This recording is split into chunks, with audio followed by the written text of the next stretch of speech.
Mutiara Hikmah Official, menyingkap hikmah di balik sunnah.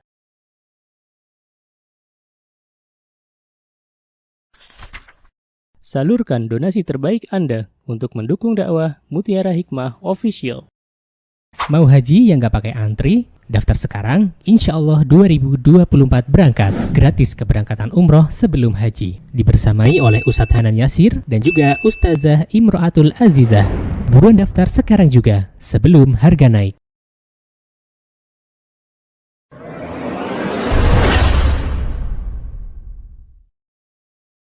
Akhwati fillah rahimani wa rahimakunallah. Hari ini insya Allah kita akan belajar tentang bagaimana mengajarkan takdir kepada diri anak-anak, ya, diambil dari kitab Tarbiyatul Abna karya Syekh Mustafa Al-Adawi hafizahullahu ta'ala. Semoga Allah subhanahu wa ta'ala menjaga beliau. Semoga Allah subhanahu wa ta'ala menjadikan apa yang beliau tulis menjadi ilmu yang bermanfaat. Baik, kita akan belajar tentang apa itu beriman kepada takdir. Qala al-muallif hafizahullahu ta'ala, al-imanu bil qadar, beriman kepada takdir. Dan beliau mengatakan, alim abnaik al-iman bil qadar, ajarkan anak-anak Anda, ajarkan anak-anak kita tentang beriman kepada takdir. Dan sebagaimana yang pernah saya sampaikan, sebelum kita mengajarkan kepada anak-anak kita tentang berbagai macam ilmu agama, maka kita ya akhwat, sebagai orang tua belajar terlebih dahulu. Jadi nggak ada kata terlambat ya untuk kita sebagai orang tua di dalam belajar agama kita. Mungkin dulu kita terlalu sibuk dengan dunia. Mungkin dulu kita terlalu sibuk dengan karir. Dan hari ini kita kebingungan ketika mengajarkan tentang agama kepada anak-anak kita. Maka yuk bismillah, niatkan semuanya karena Allah. Niatkan semuanya karena Allah. Kita belajar kembali tentang apa itu takdir. Harapannya kalau kita sudah belajar tentang takdir, maka kita bisa mengajarkan kepada anak-anak kita. Baik. Kemudian Syekh Mustafa mengatakan fal imanu bihi wajibun ala kulli muslim. Lihat teman-teman. Beriman kepada takdir itu merupakan kewajiban bagi seorang mukmin. Karena beriman kepada takdir ini termasuk dari 6 rukun iman yang harus kita imani. Ya, di antaranya iman kepada Allah, iman kepada Rasulullah kita sudah pernah belajar, iman kepada malaikat kita sudah pernah belajar, iman kepada kitab-kitab kemarin kita sudah pernah belajar, iman kepada hari akhir kita sudah pernah belajar, dan terakhir hari ini adalah beriman kepada takdir. Baik takdir yang baik maupun takdir yang buruk. Ya. Jadi semua takdir itu aslinya adalah dari Allah subhanahu wa ta'ala. Ya. Dan kita ya teman-teman harus belajar tentang keimanan terhadap takdir itu karena nanti bisa membuahkan sesuatu di dalam kehidupan kita gitu loh. Misalnya apa? Misalnya adanya ketenangan dalam hati, ya kan? Terhadap semua yang menimpa dirinya. Toh semua yang Allah beri dari sebuah takdir kepada kita itu semuanya adalah kebaikan bagi kita. Semuanya itu baik. Tidak ada takdir yang Allah subhanahu wa ta'ala berikan kepada kita kalau dilihat dari pemberian dari kacamata sudut pandang Allah subhanahu wa ta'ala, maka ketahuilah semuanya baik. Walaupun mungkin menurut kacamata hamba Allah itu adalah takdir yang buruk. Tapi ingat, bahwa takdir menurut Allah Subhanahu wa taala itu semuanya baik, ya. Sesuatu yang kita harapkan kemudian Allah takdirkan kepada kita, maka itu mengajarkan kita bersyukur.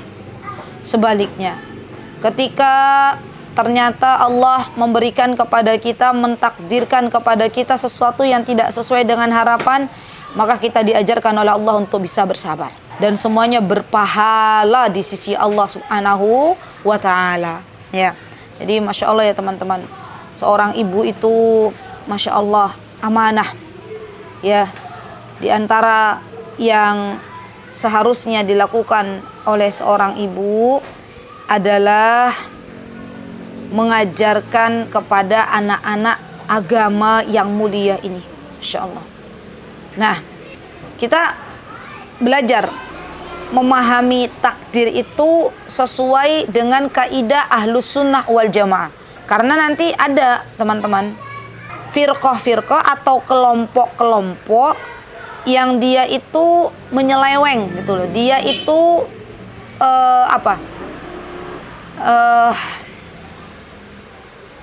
tidak sesuai dengan pemahaman Ahlus Sunnah. Jadi mengerikan ya kalau kita belajar tentang takdir, ternyata kita belajarnya itu salah gitu. Maka jelas nanti yang kita sampaikan kepada anak-anak kita juga salah gitu. Jadi ini ya, kita tuh harus hati-hati ya ketika menjelaskan kepada anak-anak kita, terutama bab masalah takdir ini. Dan dari mana kita mengambil sumbernya itu juga harus jelas ya. Karena nanti kalau kita salah dalam memahami takdir, maka itu sangat fatal akibatnya. Nah, teman-teman, ada kelompok yang namanya Qadariyah. Mereka itu terkenal kelompok yang mengingkari takdir. Ya. Jadi Qadariyah ini paham yang mana mereka meyakini bahwa Allah itu tidak mengetahui dan menetapkan takdir sesuatu yang akan terjadi, ya. Dan mereka juga meyakini kalau perbuatan makhluk itu bukan Allah yang menciptakan. Padahal jelas, ya tidaklah takdir Allah itu terjadi kecuali Allah Azza wa Jalla mengetahuinya. Ya. Dan ini yang seharusnya kita pegang erat-erat. Jadi Masya Allah ya teman-teman, memahami takdir dengan benar itu sebenarnya adalah sesuatu yang sangat penting. Karena kalau kita tidak mengetahui secara benar, khawatir nanti kita masuk ke kelompok-kelompok yang di sana mereka mengingkari takdir. Seperti apa? Seperti Qadariyah. Ya. Di mereka itu mengatakan bahwa ya semua perbuatan itu ya bukan Allah yang menciptakan dan Allah nggak tahu. Semuanya itu memang manusia saja, yaitu Qadariyah. Kebalikannya Jabariyah. Ya. Jabariyah ini mereka berlebihan dalam menetapkan takdir, ya, dan menafikan adanya kehendak hamba. Jadi menurut mereka, ya, apa yang terjadi pada diri manusia, ya, peristiwa-peristiwa yang terjadi pada diri manusia itu adalah perbuatannya Allah saja. Manusia tidak berhak melakukan apa-apa. Itu Jabariyah. Kan kebalikannya Qadariyah. Kalau Qadariyah benar-benar mereka meyakini bahwa Allah itu tidak ada kaitannya dengan takdir. Kalau Jabariyah, mereka meyakini bahwa takdir ini mutlak milik Allah Subhanahu wa ta'ala. Manusia tidak ada kaitannya dengan takdir. Nah, kelompok Ahlus Sunnah wal Jamaah ya akhwat, mereka tengah-tengah. Ya. Mereka meyakini bahwa semua yang Allah Azza wa Jalla takdirkan itu semuanya atas kehendak Allah. Ya. Jadi Masya Allah ya teman-teman, ada 4 prinsip, tolong dicatat ini baik-baik. Saya pelan-pelan lah ya. Ada 4 prinsip. Di sini Syekh belum menjelaskan. Tolong didengarkan baik-baik, tidak separuh-separuh. Karena kalau separuh-separuh khawatir nanti salah mendengarkan. Ada 4 prinsip penting dalam mengimani takdirnya Allah. Yang pertama, kita juga ajarkan kepada anak-anak. Nah, kita itu harus mengimani bahwa Allah itu mengetahui dengan ilmunya Allah segala sesuatu yang terjadi pada diri seorang makhluk. Ya. Baik itu yang terlihat maupun yang tersembunyi. Ya, Allah Maha tahu apa yang terjadi pada diri makhluk. Yang kedua, ini bagian dari iman kepada takdir ya. Mengimani bahwa Allah itu telah menulis di dalam Lauhil Mahfuz catatan takdir diri kita semuanya sampai hari kiamat. Tidak ada sesuatu pun yang sudah terjadi maupun yang akan terjadi kecuali telah tercatat rapi. Ya. Dalilnya mana? Ya. Buktinya mana? Buktinya Allah memberitahukan kepada kita semuanya apa kata Allah. Kata Allah, Masya Allah ini bagus nih teman-teman kalau kita tadabburi. Apalagi kalau kita tadabburi sembari membawa anak kita ke alam. Ya. Coba ya saya bacakan ya. Firman Allah dalam surah Al-An'am ayat 59. Ibu-ibu yang punya Al-Quran silakan dibuka. Yuk kita belajar bareng-bareng. Boleh dibuka. Surah Al-An'am ayat 59. Apa kata Allah Subhanahu wa taala? A'udzu billahi minasy syaithanir rajim. Wa 'indahu mafatihul ghaibi la ya'lamuha illa hu wa ya'lamu ma fil barri wal bahri وَمَا تَسْقُطُ مِنْ وَرَقَةٍ يَعْلَمُهَا وَلَا حَبَّةٍ فِي ظُلُمَاتِ الْأَرْضِ وَلَا رَطْبٍ وَلَا يَابِسٍ إِلَّا فِي كِتَابٍ مُبِينٍ. Coba teman-teman, kalau kita pelajari surah Al-An'am ayat 59 ini dengan anak-anak kita. Nah, Allah itu adalah pemilik ya apa-apa yang ada kaitannya dengan sesuatu yang gaib. Allah itu ada pada diri Allah itu kunci-kunci semua yang gaib. Tidak ada yang mengetahui kecuali Allah Azza wa Jalla.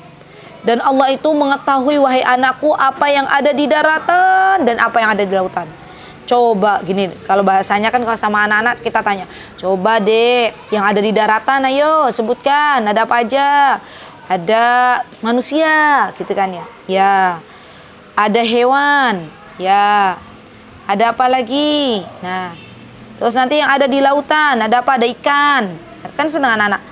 Dan semuanya tuh Allah tahu. Ya, baik itu yang ada di daratan maupun yang ada di lautan. Nanti teman-teman beritahukan ayat ini pada diri anak-anak ketika teman-teman memegang daun. Nah, kemudian kita katakan tidak ada loh nak sehelai daun yang dia jatuh ke bumi, melainkan Allah juga tahu. Keren banget kan Allah. Ya, Masya Allah, Allah tuh Masya Allah keren banget gitu, hebat banget. Daun mau jatuh aja, ya, itu tahu. Ya, itu semuanya kata Allah Subhanahu Wa Taala sudah tertulis di mana? Di Lauhil Mahfuz. Ya, bahkan tidak ada yang jatuh sebutir biji pun dalam kegelapan bumi, baik itu yang basah maupun yang kering, maka Allah Azza wa Jalla tahu. Masya Allah, Masya Allah. Jadi ya Allah, ini kita belajar lagi ya akhwat. Anak-anak itu kita kuatkan tauhidnya. Kita kuatkan keimanannya kepada Allah. Kalau seorang anak itu tauhidnya sudah kuat, maka ini menjadi bekal bagi anak-anak kita di masa depan. Sekeras apapun dunia anak-anak kita di masa yang akan datang ya akhwat, maka yakinlah kalau kita memberikan pondasi yang kuat pada diri anak-anak tentang bagaimana mengenal Robnya, termasuk di dalamnya bahwa Allah itu mengetahui daun-daun yang akan jatuh, Allah mengetahui apa yang ada di bumi. Maka saya kira anak-anak kita insya Allah ya akan Allah jaga ketika kita sudah tidak ada lagi di sisinya, ketika kita sudah kembali kepada Allah Subhanahu wa Ta'ala. Maka mumpung kita masih diberikan amanah membersamai anak-anak, yuk bismillah, kenalkan Allah sebanyak-banyaknya pada diri anak-anak kita ya, dengan ayat-ayat Allah Subhanahu wa Ta'ala dan hadis-hadis yang telah dijelaskan oleh Nabi kita Muhammad sallallahu alaihi wasallam. Kemudian teman-teman boleh ya mengingatkan tentang sabda Rasulullah SAW. Apa kata Rasulullah? Kataballahu maqadirul khalaiq qabla an yakhluqas samawati wal ardi bi 50 alf sanah. Apa kata Rasulullah? Allah itu telah menetapkan takdir nih untuk setiap makhluk sejak 50.000 tahun sebelum Allah menciptakan langit dan bumi. Allahu Akbar. Kita aja usianya boro-boro ada yang sampai 1000 tahun ya akhwat. Ya, 200 tahun aja ya di zaman sekarang itu kayaknya mungkin ada, saya belum tahu ya. Mungkin ada, tapi wallahu taala alam. Ini 50.000 tahun sebelum Allah menciptakan langit dan bumi ya. Insyaallah. Nah, baik, yang ketiga nih prinsip takdir itu agar kita nggak seperti Qadariyah, nggak seperti Jabariyah. Maka yang ketiga yang harus kita imani bahwa Allah itu ya ketika berkehendak, Allah itu punya kehendak. Nah, jangan kau pikir seperti Qadariyah yang mengatakan bahwa Allah tuh nggak punya kehendak. Yang namanya takdir itu murni milik manusia. Yang namanya takdir itu murni perbuatannya manusia. Ya, maka kita sebagai ahlu sunnah mengatakan bahwa Allah itu punya kehendak.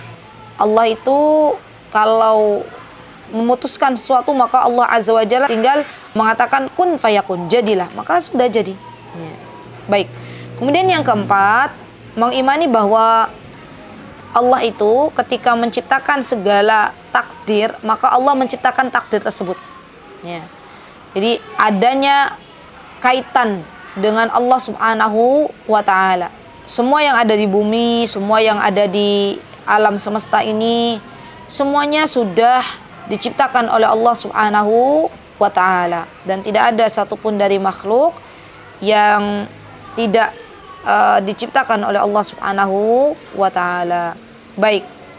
Nanti teman-teman ada juga ini nih, biar kita ndak bingung ya. Para ulama tuh menyebutkan bahwa takdir itu pembagiannya ada 3 ya. Ada takdir azali, ada 4 berarti takdir umri, ada takdir hauli, ada takdir yaumi. Ya, terlalu cepat enggak? Baik. Azali itu yang seperti apa? Yaitu ketetapan Allah di dalam Lauhil Mahfuz.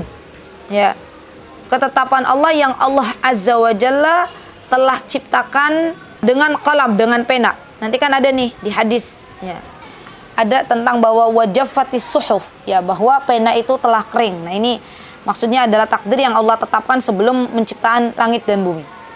Yang kedua adalah takdir umri. Apa itu takdir umri? Allah menetapkan ya apa yang akan terjadi pada diri manusia itu ketika kita sedang berada di rahim ibu kita.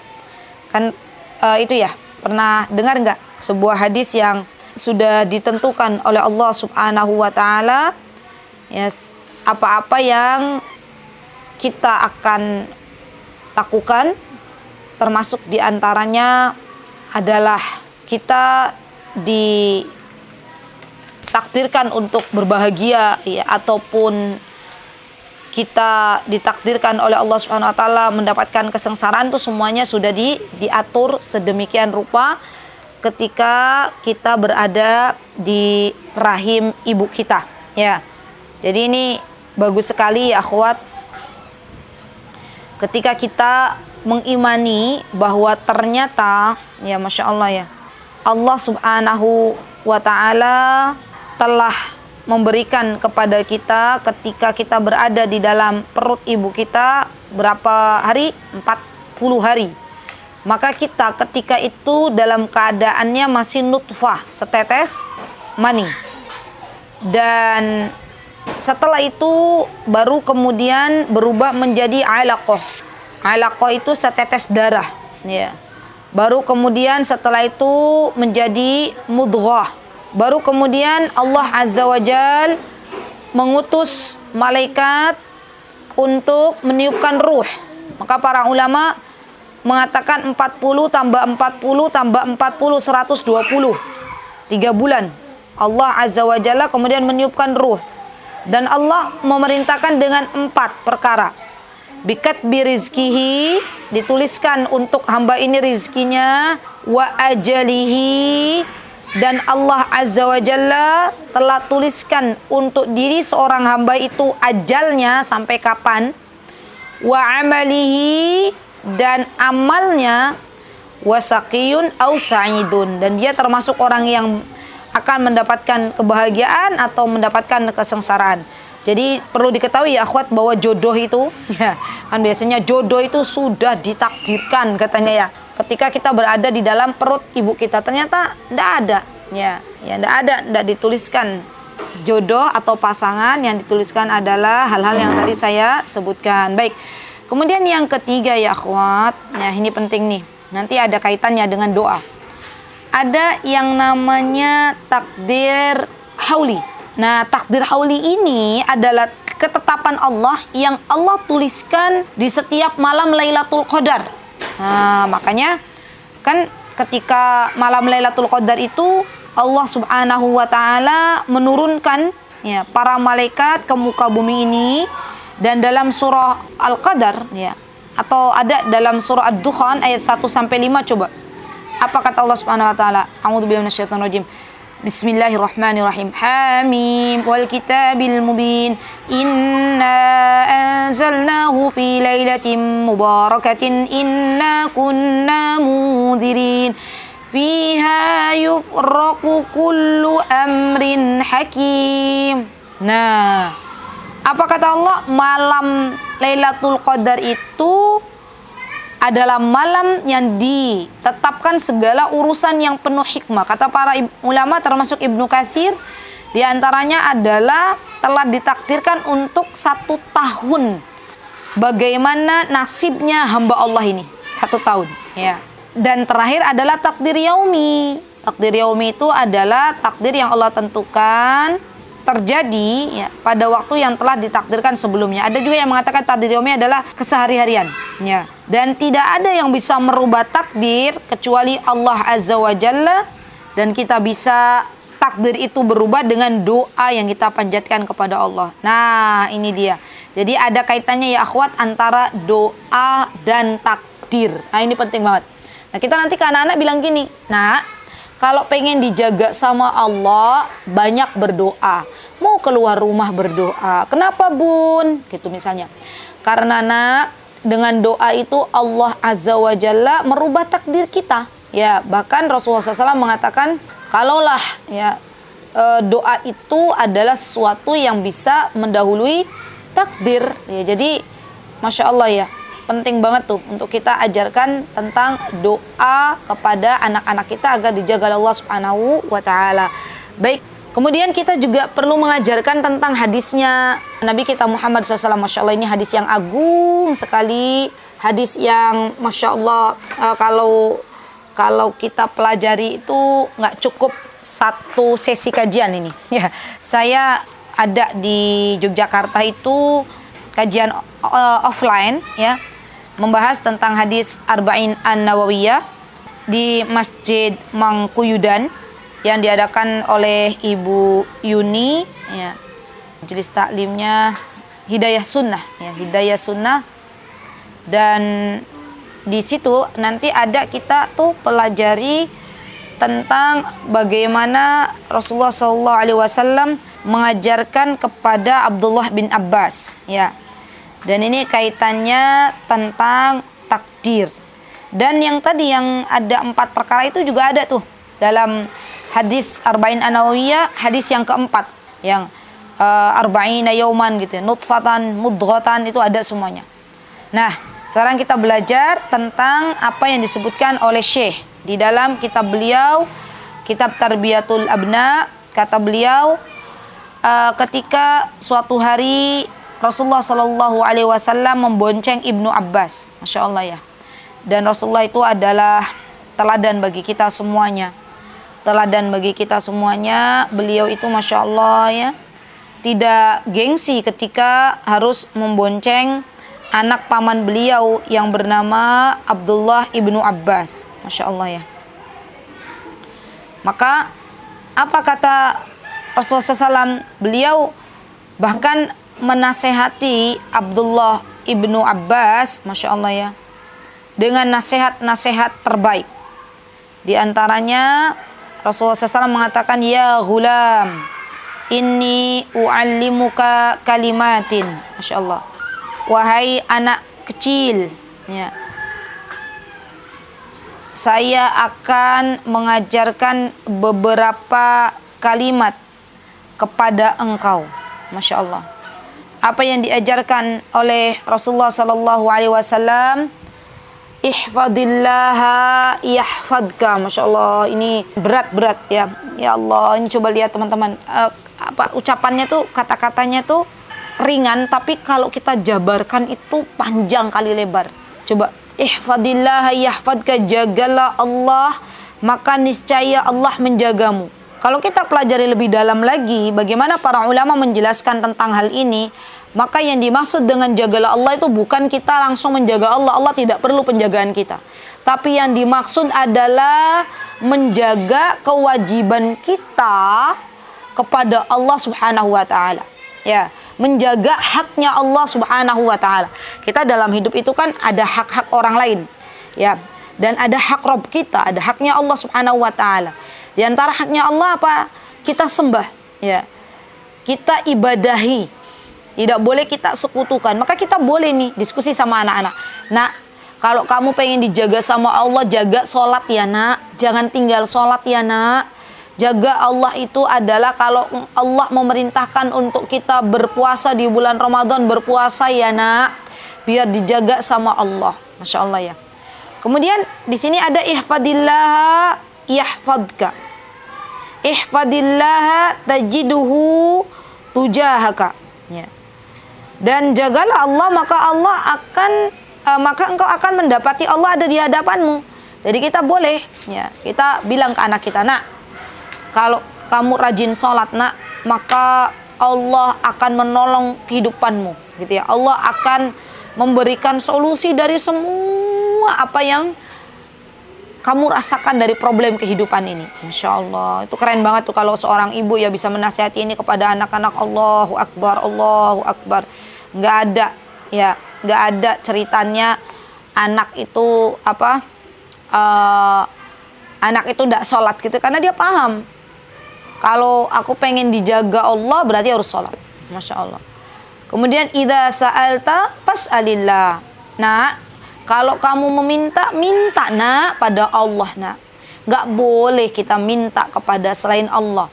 Para ulama itu sampai gini ya, urusan garam habis saja mintanya sama Allah. Sandal jepit putus, ya, para ulama itu langsung mintanya kepada Allah. Tuh lihat tuh, bagaimana mereka itu menghadirkan Allah dalam kehidupannya itu luar biasa. Allah lagi, dan Allah lagi. Allahu Akbar. Jadi gimana ya kalau kita ngajar, kalau kita memberikan nasihat kepada anak-anak itu harus disertai dengan ruh ya teman-teman. Dari hati, nanti pasti sampai ke hati. Jadi nak, ibu pesen ya nak, kalau ada sesuatu yang kamu mau, kalau ada sesuatu yang kamu minta, minta sama Allah. Jangan banyak minta ke manusia. Manusia itu kalau terlalu banyak diminta pasti nggak suka gitu ya. Orang yang banyak minta kepada manusia konsekuensinya siap-siap kecewa. Tapi kalau mintanya sudah sama Allah pasti Allah beri. Ya Masya Allah. Anaknya tuh jadi hidupnya jadi optimis terus gitu ya. Masya Allah. Jadi dia kuat gitu. Mentalnya kuat. Oh saya ada Allah gitu ya. Saya hidup tuh apapun yang saya rasakan ada Allah yang bisa saya minta. Oh Masya Allah itu ibu-ibu. Ya. Itu Masya Allah ya, keren banget, pakai banget loh saya bilang. Ya kalau ada seorang ibu tuh bisa mentransfer ilmu ini kepada diri sang anak, Masya Allah ya. Jadi anaknya tuh selalu punya semangat gitu dalam hidupnya. Kalau ada problem, nggak dikit-dikit minum racun. Kalau ada problem, nggak sedikit-sedikit bunuh diri gitu kan, karena dia tahu bahwa ada Allah gitu loh. Nah kemudian wa idasta'anta fasta'in billah. Nak, kalau kamu mau minta tolong, minta sama Allah.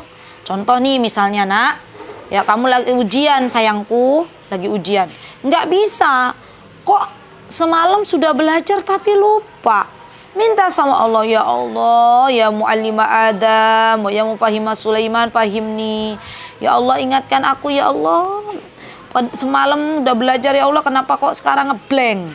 Ya Allah minta ya Allah ingatkan. Nanti Allah kasih, Allah ingatkan gitu loh. Masya Allah ya Masya Allah. Ya kalau membahas hadis ini tuh ya Allah teman-teman, itu benar-benar kayaknya ya, misalnya nih kita satu sesi ifadillah tentang bagaimana menjaga Allah. Sesi yang kedua tentang bagaimana meminta hanya kepada Allah. Sesi ketiga tentang ini, tentang kalau minta tolong sama Allah. Percayalah pertolongan Allah itu dekat dengan hambanya, gitu lah.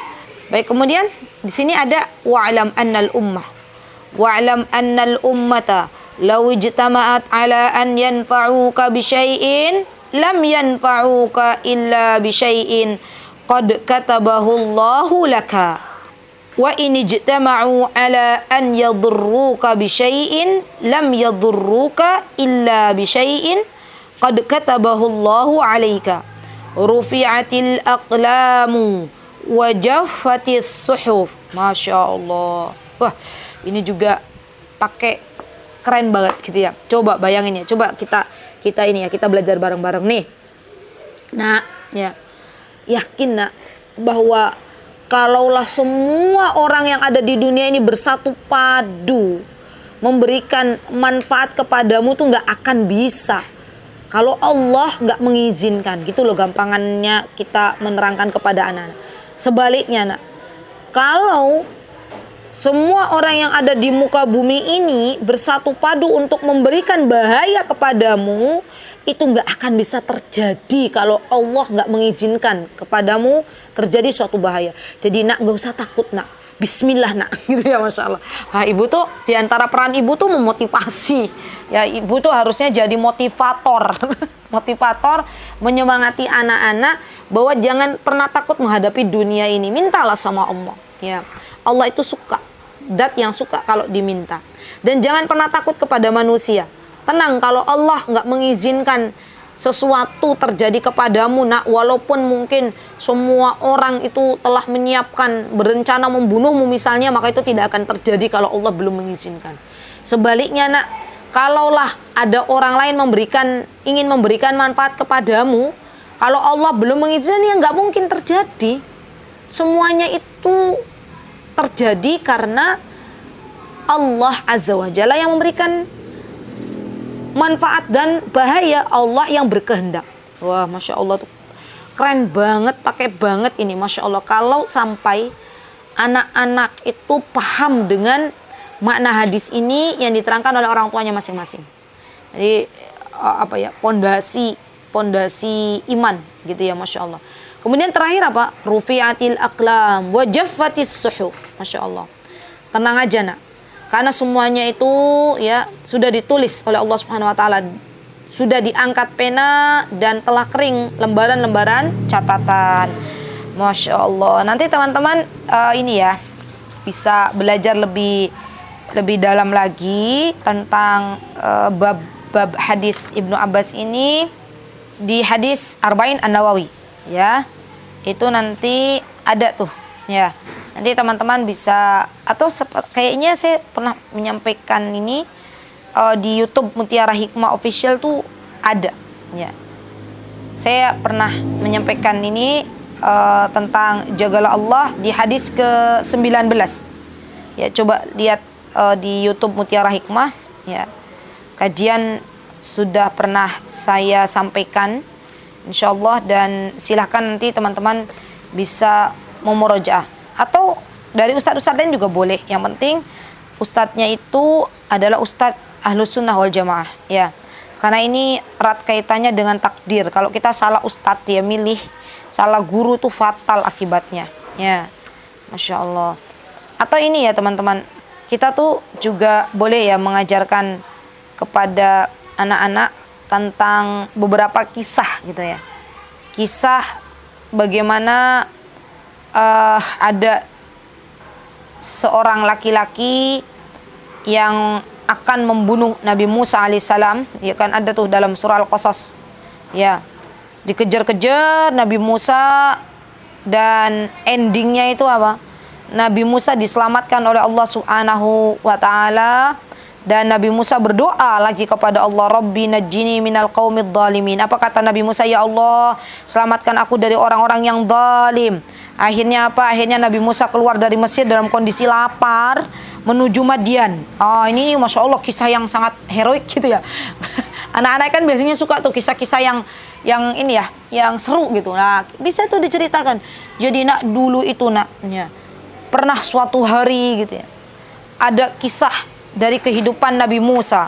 Pada waktu Nabi Musa keluar dari kerajaan Firaun dan secara tidak sengaja waktu itu membunuh salah seorang lelaki Kipti, ya. Dan datanglah seseorang untuk menasehati agar keluar meninggalkan Mesir. Akhirnya Nabi Musa pun keluar meninggalkan Mesir, dikejar-kejar oleh orang Kipti untuk dibunuh. Akhirnya Allah mentakdirkan endingnya karena Nabi Musa berdoa kepada Allah, Nabi Musa bertemu dengan suku Madian, ya.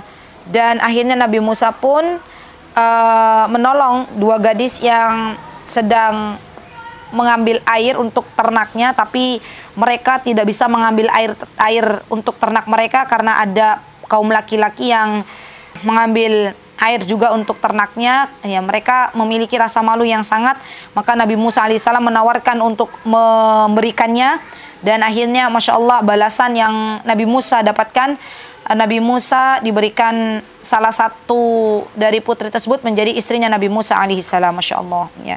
Jadi bagus banget ini ya. Jadi coba nak, orang kalau mau berbuat buruk kepadamu tuh, kalau kamu berdoa minta pertolongan kepada Allah, nggak akan tuh terjadi, ya, nggak akan terjadi. Baik. Dan ini teman-teman, ada lagi sebenarnya, ada lagi dalam riwayat lain itu, ta'arraf ilallahi fir rakhai ya'rifka fisyiddah, ya. Jadi kita kalau misalnya mengenal Allah dalam keadaan lapang, maka Allah akan mengenal kita di waktu kita sulit, ya. Apa contohnya? Kisahnya Nabi Yunus alaihissalam. Ya, kisahnya Nabi Yunus alaihissalam ketika berada di dalam perut ikan paus, ya. Maka waktu itu Allah Subhanahu wa taala menolong Nabi Yunus alaihissalam, ya, dan mengeluarkannya dari perut ikan. Baik. Kemudian fa'allima auladaka hada wa 'allima hadis Rasulullah wa in asabaka syai' fala taqul la. Ini penting juga nih teman-teman. Dan kalau kita sudah ngajarin tuh tentang apa? Tentang tadi ya, tentang hadis jagalah Allah. Maka kemudian kita ajarkan juga tentang hadis Nabi kita Muhammad SAW yang berkaitan dengan gini. Wa in asabaka syai'un fala taqul law anni fa'altu kada kana kada wa kada walakin qul qadarullah ma syaa fa'al fa inna law taftah amal syaitan. Kita nih sebagai seorang ibu, ya, kita itu kalau sudah Allah takdirkan segala sesuatu, jangan seandainya tadi kamu itu datang maka ibu nggak akan misalnya kalau seandainya misalnya ada piring pecah misalnya di rumah, ya, misal contoh. Terus kita sebagai seorang ibu tuh ya sudah bilang qadarullah ma syaa fa'al. Jangan bilang coba kalau seandainya kamu nggak kesini nak nyenggol tuh piringnya nggak pecah gitu. Itu ngajarin sesuatu yang nggak bener tuh, ya. Jadi cobalah ibu-ibu praktekkan ini pada kehidupan sehari-hari kita. Kalau ada sesuatu yang itu tidak sesuai dengan harapan kita, maka jangan pernah membuka pintu syaitan dengan perkataan seandainya aku lakukan ini dan itu maka tidak akan terjadi ini. Tapi katakanlah qadarullahu wa ma syaa fa'al. Allah yang telah mentakdirkan dan apa-apa yang Allah kehendaki Allah kerjakan. Sudah selesai. Nah, anak-anak itu akan belajar dari ibunya. Kalau ibunya ya dikit-dikit nggak nerima takdir, dikit-dikit mengumpat, dikit-dikit berkata kalau seandainya Kalau seandainya ibu kemarin datang ke pondok, nak, pasti kamu nggak sakit. Misal contoh, anaknya sakit di pondok, terus karena terlambat ibunya nengok, terus kita bilang, ya Allah nak, seandainya Umi pekan kemarin nengok kamu, nggak bakal kayak gini kamu nak. Nah, itu nggak boleh. Ya, itu secara tidak sadar mengajarkan anak berkata seandainya dan seandainya. Tapi kita katakan qadarullah masya'a fa'al ya nak, ya. Allah lebih sayang kepadamu. Allah uji kamu dengan sakit. Semoga engkau dikuatkan oleh Allah. Semoga Allah menyembuhkanmu. Sudah selesai. Ya. Baik. Alim waladaka annal khair wa syarr kilahuma muqaddar. Ya. Ajarkan anak-anak kita bahwa sesuatu yang baik dan buruk itu semuanya sudah ditakdirkan oleh Allah Subhanahu wa taala. Wa kadzalikal arzaq muqaddara. Nah, ini dia nih. Dan ajarkan bahwa rizki itu sudah ditakar dan gak pernah tertukar. Sudah ditakdirkan oleh Allah. Wa maksumah, sudah dibagi-bagi sama Allah. Wa 'allamahum anna al-hadi huwa Allah. Wa anna al-hifdh min Allah. Wal ajal wa al-a'mar muqaddara. Wa anna likulli ajalin kitab. Wa anna al-masaib maktuba wa muqaddar. Wa 'allamahu ar-ridha bi qada'illahi fi kull ahwal. Penting juga nih. Kita mengajarkan kepada anak kita bahwa yang memberikan hidayah itu Allah. Yang menjaga adalah Allah. Yang menentukan ajal umur seseorang adalah Allah. Dan apa-apa yang terjadi, kejadian peristiwa di dunia ini semuanya sudah tertulis. Jadi tidak ada jalan keluar yang bisa menyelamatkan kita kecuali kita menerima takdir Allah Azza wa Jalla dengan legowo, ya, dengan lapang dada. Semuanya ada hikmahnya. Kemudian Syekh mengatakan idza marida walad aw asaba bi syai'in aw faqada syai' fa'alima hinaidin annal umur muqaddarona. Ini penting. Berarti tidaklah saya terpental dari ruang Zoom kecuali sudah ditakdirkan oleh Allah Subhanahu wa taala. Masya Allah ya. Alhamdulillah. Langsung kita amalkan ya apa yang kita dapatkan pada kajian hari ini. Baik. Kemudian terakhir ya akhwat, kalau anak kita sakit, ya, kalau ada sesuatu terjadi pada diri kita, anak kita sakit, maka kita beritahu anak kita bahwa nak, sakitmu itu sudah ditakdirkan oleh Allah Subhanahu wa taala, ya. Dan ini membuat anak-anak kita lebih tegar ya akhwat, lebih tegar dalam menghadapi kehidupan ini, ya. Baik, jadi kita itu perlu ya, seorang ibu itu mengambil hati anak-anak kita. Dengan apa caranya? Dengan banyak-banyak ngobrol dengan anak-anak kita, dengan banyak-banyak bertanya kepada anak-anak kita. Karena yang namanya anak itu pasti akan melihat dan mendengar apa yang dikatakan oleh ibunya, oleh uminya, oleh bundanya, oleh mamahnya, ya. Kalau seorang ibu itu Masya Allah sudah bisa menerima segala apa yang Allah takdirkan dengan penuh kerelaan, dengan penuh ketulusan, maka saya kira anaknya pun ya akan Allah berikan ketenangan dalam menghadapi kehidupan ini. Tapi sebaliknya, kalau seorang ibu itu belum menerima kenyataan, ya, misalnya ada seorang ibu, dia pengen punya anak perempuan, contoh, terus yang lahir ke dunia ini oe-oe anak laki-laki, maka ibu ini harusnya sudah bisa menerima. Jangan sekali-kali berkata kepada anaknya, nak, kamu itu anak yang tidak pernah diharapkan kehadirannya. Itu bisa jadi nanti anaknya bunuh diri karena merasa kehadirannya nggak diharapkan oleh ibunya, ya. Kalau pengen punya anak perempuan, Allah kasih anak kita laki-laki, ya sudah, kita terima, itu ada hikmahnya. Ya, semua anak itu semuanya adalah pemberian dari Allah Subhanahu wa taala. Jadi sebelum kita mengajarkan masalah bab takdir ini, tentunya ya akhwat, kita harus bisa menjadi teladan yang baik dalam kehidupan kita sehari-hari, karena kelak kita akan ditanya oleh Allah Subhanahu wa taala, dan apa yang kita lakukan tentunya itu menjadi teladan bagi anak-anak kita. Semoga Allah Subhanahu wa taala membimbing kita semuanya untuk menjadi orang tua yang lebih baik. Semoga Allah Subhanahu wa taala memberikan kepada kita ilmu yang bermanfaat. Semoga kita masih ada waktu untuk mendengarkan kajian setiap hari Selasa sore, ya, karena ini kajian ini tentunya ya adalah kebutuhan untuk hati kita. Dan bagi teman-teman yang mau ngajak teman-temannya lain, saudara-saudaranya lain, silakan ya. Semoga menjadi amal jariah bagi kita semuanya. Baik, jazakunallahu khairan teman-teman atas kehadirannya, wa jazakunallahu khairan kepada segenap tim kajian. Barakallahu fi kunna jami'an. Aqulu qouli hadza wa astaghfirullah li wa lakum. Wa akhiru da'wana alhamdulillahi rabbil alamin. Wassalamualaikum warahmatullahi wabarakatuh. Mutiara Hikmah Official, menyingkap hikmah di balik sunnah.